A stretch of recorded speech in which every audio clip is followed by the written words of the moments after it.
Bonsoir à tous, ici Emma Cake-Up. Pas du tout. Aujourd'hui, j'ai envie de faire une petite FAQ parce que je n'ai plus d'idées de vidéos. Mais tais-toi WhatsApp, Nick. Je n'ai plus d'idées de vidéos, c'est trop les trucs que les youtubeuses elles disent, ça me fait rire. Non mais c'est pas vrai, en plus c'est juste que j'ai pas le temps en fait. Attends. C'est surtout ouais, que j'ai pas de temps là de ouf. J'ai accepté pas mal de collabs ces derniers temps parce qu'il y avait plein de trucs qui me plaisaient. Du coup, comme une imbécile, je me retrouve avec 1 milliard de trucs à faire pour la fin du mois de juin. Et du coup, c'est la grosse galère pour continuer à faire des contenus qui sont pas rémunérés à côté parce que je me prends la tête pour trouver des idées. Bon bref, voilà, ça c'est pas une question que vous m'avez... Enfin si, vous m'avez peut-être posé une question, mais c'est pas grave. Je vais répondre à plein de questions. Et puis je la découperai en 1, voire 2, voire 3 vidéos. Par contre là il est actuellement 18h50, ce qui fait qu'il va potentiellement faire nuit quand je terminerai cette vidéo. Je m'en excuse par avance. Nous sommes le vendredi soir et c'est compliqué. Première question, projet vacances? Non. Non si en vrai j'ai 2 projets, mais en fait j'ai pas de projet de vacances parce que je compte pas partir en vacances techniquement, dans le sens où vraiment... couper, aller dans un endroit que j'ai jamais vu, machin. J'ai surtout la volonté de vivre un petit peu ailleurs pour tester, mais pas longtemps, tu vois, genre 1 mois. J'aimerais beaucoup, par exemple, aller pendant 1 mois dans le sud de l'Angleterre, me louer une baraque et puis je sais pas, découvrir un peu la vie là-bas, continuer à faire un peu des collabs que je peux faire depuis là-bas. Mais tu vois, 1 mois finalement c'est pas, ça passe quand même assez vite je pense. Et donc quand les frontières auront réouvert, j'aimerais bien faire ça, soit rester dans la même maison ou soit louer plusieurs endroits et puis avancer, juste changer de bled mais rester quand même dans le même coin à peu près.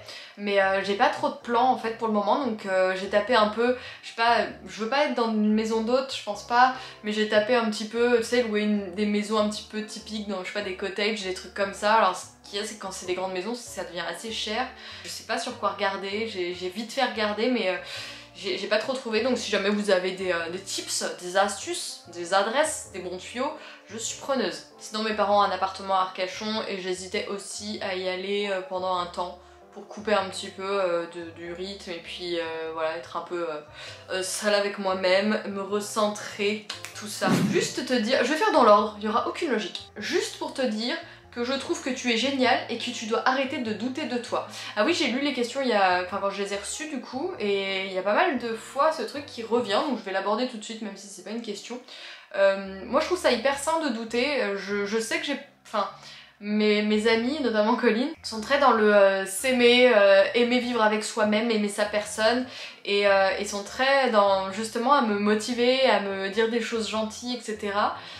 C'est vrai que je crois que j'en ai un peu besoin, c'est vrai que j'ai un manque de confiance en moi mais qui m'empêche pas d'avancer. Je trouve que c'est l'essentiel, c'est pas vraiment un manque, enfin je sais pas si c'est un manque de confiance en moi parce que en soi si j'avais pas confiance en moi j'aurais pas quitté mon taf pour me lancer sur les réseaux. Je sais quand même ce que je vaux, je sais que je travaille beaucoup. Là ça va paraître hyper pédant mais tant pis je le dis. Je sais que parfois mon taf est singulier dans le sens où j'ai ma patte graphique en fait, enfin c'est même pas pédant. C'est juste qu'à un moment j'ai 30 ans, j'ai fait des études d'art, j'ai fait une école qui a un peu stimulé ma créativité, j'ai sûrement une base un peu créative voilà c'est un esprit aussi que j'ai travaillé mais que j'ai sûrement un peu de base. Donc j'aborde mes collaborations, mes partenariats comme ça et je me rends compte que ça plaît aux marques, qu'elles ont envie de retravailler avec moi, qu'elles voient du contenu où voilà quelqu'un s'est donné, qu'il y a un concept, qu'il y a une idée et qu'elles reviennent vers moi après parce qu'elles ont aimé ce que j'ai fait. J'en ai conscience de tout ça, je me dis pas à chaque truc que je poste c'est de la grosse chiasse, je suis qu'une merde, je n'ai aucun talent, je me dis pas ça. C'est juste qu'à chaque fois je me dis toujours bon bah voilà ça je trouve quand même que c'est un peu... basique, mais d'un point de vue créatif, pas d'un point de vue basique par rapport aux autres influenceuses ou par rapport aux autres contenus. Enfin, c'est pas une comparaison là que je fais spécialement avec mes consoeurs et mes confrères. C'est plus que voilà, c'est de la remise en question et c'est du challenge personnel, c'est la volonté de faire toujours mieux, mais sans, tu vois, je me rends pas malade non plus, donc ça va, tu vois, ma santé mentale sur ce truc-là va plutôt bien. Troisième question, quelle est la chose la plus folle que tu aies faite dans ta vie? Ah non mais moi je suis pas une ouf de la vie, hein. Moi j'ai pas fait de trucs fous dans ma vie et d'ailleurs c'est un peu pour ça que j'aime bien rencontrer plein de gens, découvrir des choses et me nourrir des expériences un peu folles des autres parce que moi-même je suis quand même assez trouillarde. Voilà, enfin moi la chose la plus folle que j'ai faite je pense que c'est vraiment quitter mon taf pour un truc un peu insecure. Enfin, je vais pas commencer à faire des anglicismes de connasse. Je pense que c'est presque ça la chose la plus folle que j'ai faite dans ma vie parce que je sais qu'il y a plein de gens qui n'arriveraient pas à le faire, qui se lanceraient pas, qui n'oseraient pas. Il y en a beaucoup, hein, plus qu'on ne le croit, même si moi je suis très entourée d'auto-entrepreneuses et de personnes qui ont cette vie-là, donc du coup je trouve presque que c'est normal, mais dans d'autres sphères, c'est clairement quelque chose de dingue, quoi, tu vois, de quitter pour une forme un peu d'insécurité financière, je veux dire, de quitter un CDI, un truc bien rodé, où t'es sûr que t'as ta thune à chaque fin de mois, ta petite prime, ton petit 13e mois, des trucs comme ça, ton chômage, etc. Donc ouais, c'est pas dingue hein, comme truc, mais moi sérieux, je suis pas une dingue de la vie, hein. Moi tu vois, j'aime bien le rock, j'aime bien les tatouages, mais jamais pris de drogue de ma vie, enfin voilà, c'est pas sur cette chaîne que vous trouverez de la déglingue. Peux-tu adopter soon un autre animal? Non, ce n'est pas prévu du tout. Est-ce que tu peux faire une vidéo avec ton chéri? Non, ce n'est pas prévu du tout. C'est quoi ton truc pour éviter le burn-out? J'ai pas vraiment de truc, je pense que j'ai un peu frôlé le burn-out là ces derniers temps parce qu'il y avait pas mal de trucs perso compliqués et comme je vous l'ai dit en intro de cette vidéo, beaucoup de collaborations que j'ai acceptées. Je ne sais pas ce que j'ai fait, je ne sais pas ce qui s'est passé. Mais ouais, j'ai accepté beaucoup de collabs et en fait ça me... Vraiment d'accepter plusieurs trucs, ça me met... Enfin, en fait, quand je me compare par exemple à des influx mainstream, une fois il y en a une, bah, c'était Megan VLT, qui est une amie de Lolita, etc. Bon, elle n'est pas mainstream puisqu'elle est super créa aussi, j'allais dire, elle a fait une école d'art aussi, donc elle est vraiment dans cette volonté de proposer un contenu créatif avec un concept, une idée derrière. Mais je voyais, elle a partagé une fois une feuille de son agenda pour montrer un peu comment elle s'organisait, et ou même Marion Caméléon par exemple, quand je vois son agenda, bah en fait il y a vraiment, chaque jour il y a écrit story sponsor, Hello Body, post collab Maybelline, vidéo sponsor, machin, et en fait elles ont clairement un truc sponsor, alors pas tous les jours mais sur le calendrier c'était vraiment pas mal quoi. Et moi là je culpabilisais pendant ce mois de juin d'avoir plusieurs collabs dans la semaine. Et en fait, bah faut un peu que j'arrête de me prendre la tête là-dessus parce que bah d'une c'est mon taf, de deux je pense que je collabore avec des marques qui ont du sens, qui ont des valeurs humaines, etc. Que je partage des concepts que j'ai trouvé originaux. Si je trouve que le truc est nul, un peu basique, machin, enfin... Franchement, je pense pas... Alors je vais m'avancer et ça se trouve je vais l'accepter, mais je pense pas que je ferai une collab, à moins que j'ai vraiment l'idée créa, je pense pas que je ferai une collab pour dire regardez ces nouveaux gels douche. Là j'étais à un event Velleda cet après-midi, ils proposent des nouveaux parfums de gel douche, ils proposent des nouvelles crèmes pour le corps. La dernière fois j'ai fait une collab avec eux parce qu'ils sortaient toute une gamme sur l'hydratation autour de figuier de Barbarie et tout, et voilà, c'était une gamme que j'ai utilisée, que je trouvais bien, pourquoi pas proposer tout ça. Moi je me sers plus de gel douche, je me sers de savon saponifié à froid. Le corps, j'ai une grosse flemmasse de l'hydrater, j'ai la peau des jambes ultra sèche. À moins que je trouve un concept, et souvent j'accepte mes collabs comme ça. Si je trouve que la marque elle est éthique et qu'elle propose des produits clean et tout, et que j'ai un concept, je vais accepter. Mais si j'ai pas forcément de concept, que les produits, bah voilà, même si vous utilisez des gels douche bio et que vous trouvez ça cool, moi j'utilise des savons, bon voilà, je vais pas accepter. Donc voilà, c'est un peu comme ça que je... ça c'était la question, c'est quoi ton truc pour éviter le burn-out? Je suis un peu partie en couille je crois. Pourquoi je disais ça? Je ne sais plus, je vais m'arrêter là. Cette vidéo va partir complètement en couille. Je vais voir du coup. Tu te vois comment dans 5 ans? Je suis absolument incapable de répondre à cette question à chaque fois qu'on me la pose. Et puis je dis toujours un peu la même chose, que en gros...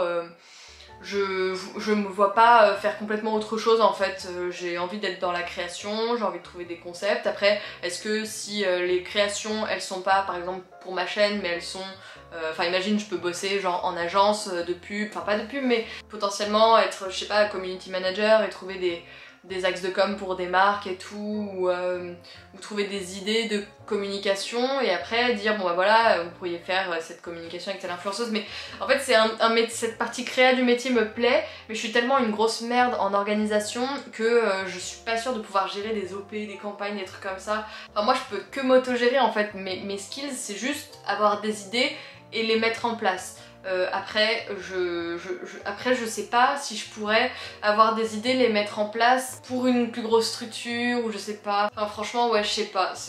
Moi j'ai pas d'ambition les gars, je veux juste faire mon petit bonhomme de chemin sur les réseaux, m'amuser, essayer de me renouveler, rencontrer plein de gens, vivre des expériences cool et voilà. C'est ça mon goal dans les 5 prochaines années et voire plus. Tu n'as pas l'air d'avoir confiance en toi, c'est dommage, pourquoi? Je sais pas, alors là pour le coup la question c'est plus pourquoi. Moi franchement je suis incapable de vous dire, je vais pas faire mon auto-analyse là comme ça sur YouTube déjà parce que j'ai du mal à la faire moi-même. Mais ouais je sais pas, écoutez, comme dit précédemment, je pense pas non plus ne pas avoir confiance en moi, mais je pense que j'ai beaucoup d'autodérision aussi, je me cache peut-être derrière ça mais j'ai pas mal d'autodérision. Donc c'est peut-être pour ça que des fois vous ressentez ça, il y a pas mal de fois où quand je dis ah je suis une grosse merde ou machin, ou vous aimez pas, souvent j'ai des messages en mode arrête de dire ça, c'est pas vrai, machin et tout. Mais ouais j'ai pas mal d'autodérision quand même aussi sur moi. Donc peut-être que vous avez pas l'habitude de ça, peut-être que les blogueuses elles se prennent trop au sérieux, je sais pas, non c'est pas vrai. Toutes celles que je suis elles se prennent trop pas au sérieux en plus donc c'est faux. Coucou, à quand la sponsor d'Elonghi avec le code promo qui va bien? Je sais pas, bah justement en fait ma machine d'Elonghi c'est un prêt de la marque. Effectivement il m'avait proposé de mettre en place un code promo pour vous mais bah, faut que je trouve une idée de concept et là j'ai pas eu le temps et justement pour le moment j'ai pas trop l'idée. Peut-être que je pourrais vous proposer des recettes un peu de boissons, de latte et tout mais faut que je trouve l'idée et que je me pose et que je rédige le mail et tout ça mais voilà je vais laisser passer l'été et je verrai à la rentrée si je fais un truc avec eux. Question suivante, ta vie actuelle ressemble-t-elle à celle dont tu rêvais petite? Franchement, je crois que ouais, la petite shaker, la petite shaker, ouais non franchement oui, parce que ça c'est un truc que j'ai jamais dit, que j'ai jamais abordé. Je crois que c'est mon côté groupie en fait qui avait quand même un peu envie de ça au fond. Je crois que quand j'étais petite, je trouvais ça cool les gens qui étaient connus. Alors je suis pas connue de ouf, mais en fait cette partie-là du métier me fait plaisir. Je suis vraiment contente que des gens aiment ce que je fais. Alors c'est peut-être justement une volonté, un besoin de reconnaissance, hein, j'en sais rien, je vais pas faire mon analyse. En tout cas je vous le dis, c'est pas vraiment c'est pas un stade maladif ou autre, enfin j'ai pas besoin de ça tu vois pour exister ni rien. Mais je sais que la petite moi trouvait ça cool les gens connus et je trouvais ça cool aussi d'être un peu son... Enfin ça c'était pas quand j'étais vraiment petite mais un peu plus tard je me disais waouh les gens qui quittent leur taf, qui sont leurs propres patrons, qui font un peu ce qu'ils veulent, qui mènent leur vie et tout ça. Bah franchement ouais ça c'est un truc que j'ai toujours trouvé cool et je l'ai souvent dit que je pensais qu'il n'était pas fait pour moi parce que je me trouve trop timide et justement je suis pas une déglingos de la vie, je fais pas des trucs de fou et tout donc c'était pas pour moi. Et là en fait d'être une meuf indépendante qui mène un petit peu sa vie comme elle le veut, qui continue à kiffer aller à des concerts quand il n'y a pas des pandémies mondiales, je sais pas, même des tatouages, tout ça, voilà, je suis contente. Franchement, je suis contente d'être qui je suis. Ouais, c'est la minute. Vous voyez que je m'aime bien quand même. Voilà, je suis contente d'être qui je suis. Je pense que je suis une personne gentille, plutôt cool, un peu trop... Moi, ce que j'aime pas de chez moi, c'est que je suis trop discrète quand je suis en groupe. Je m'efface complètement quand je suis face à des personnalités plus fortes que moi, je m'efface complètement. Vraiment à un stade où je ne dis plus rien quoi, et je me déteste quand je fais ça. Mais c'est incontrôlable pour le moment en tout cas. Mais je travaille dessus. Mais voilà, sinon je trouve que je suis une personne cool. Je m'aime bien dans l'ensemble. Qu'est-ce qui te met en joie profondément et instantanément? Sans hésiter, la musique. La musique, les concerts. Écouter un morceau avec une ligne de chant, un live, un truc qui me fait vibrer, je sais pas, un solo de guitare qui me plaît, regarder un live et voir une foule qui est unie sur une même chanson, ou être à un concert et regarder autour de moi. En fait j'aime bien, bizarrement tu vois je suis bien toute seule, mais j'aime bien vivre mes émotions avec plein de gens.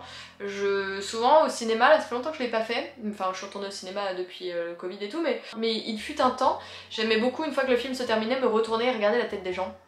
C'est un truc que j'aimais beaucoup faire et en concert c'est quelque chose que je fais aussi très régulièrement, profiter, faire un tour sur moi-même et regarder les gens éclairés par les couleurs des spots et tout, avec vraiment l'abandon, le sourire sincère, les yeux qui pétillent et ils sont en train d'hurler des chansons de manière fausse et ouais ça franchement ouais non vraiment c'est le truc qui me met instantanément en joie quoi. As-tu envie d'un nouveau tatou, idée de dessin, tatoué, etc. Ouais j'ai toujours envie, enfin je dis ça mais en fait là les derniers mois j'avais pas envie de me dire ah je vais passer une heure ou deux à avoir un peu mal et tout, j'avais pas du tout envie ces derniers temps. mais j'ai toujours mes projets. Dans la dernière FAQ, je vous disais que j'avais envie d'autres trucs de old school et d'un truc en rapport avec Buffy aussi. C'est toujours le cas, j'ai toujours envie d'un truc en rapport avec Buffy, un truc en rapport avec Oasis.